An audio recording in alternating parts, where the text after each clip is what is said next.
نادي الاتحاد اليوم فاز في مباراة ودية على نجران جرت على ملعب النادي ب3 أهداف دون مقابل أحرزها. هذا الهدف الأول أمامنا اللي أحرزه مختار فلاتة.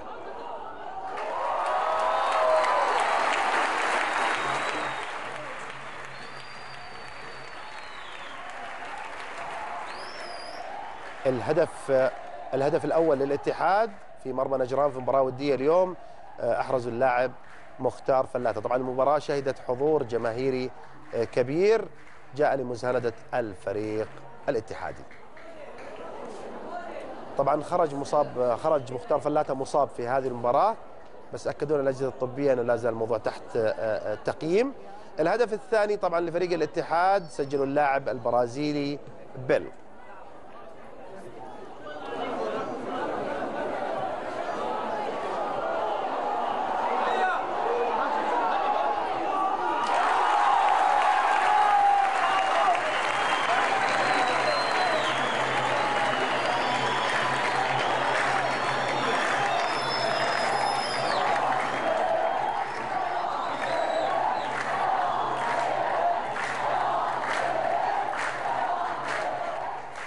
اللاعب البرازيلي بيل هو طبعا الذي سجل الهدف الثاني لفريق نادي الاتحاد في مرمى فريق نجران في المباراة الودية. الهدف الثالث سجله عبد الرحمن الغامدي.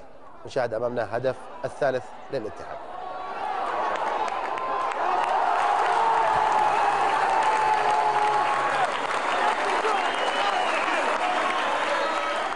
طبعا عبد الرحمن الغامدي هو مهاجم من فريق الأولمبي لنادي الاتحاد، وهو أحد العناصر اللي كان قاعد يزج فيها الآن في مباريات ودية استعدادا للمباريات المقبلة. يريد أن يجري عملية تغيير في خط المقدمة أو يجهز بعض البدلاء للمباريات المقبلة.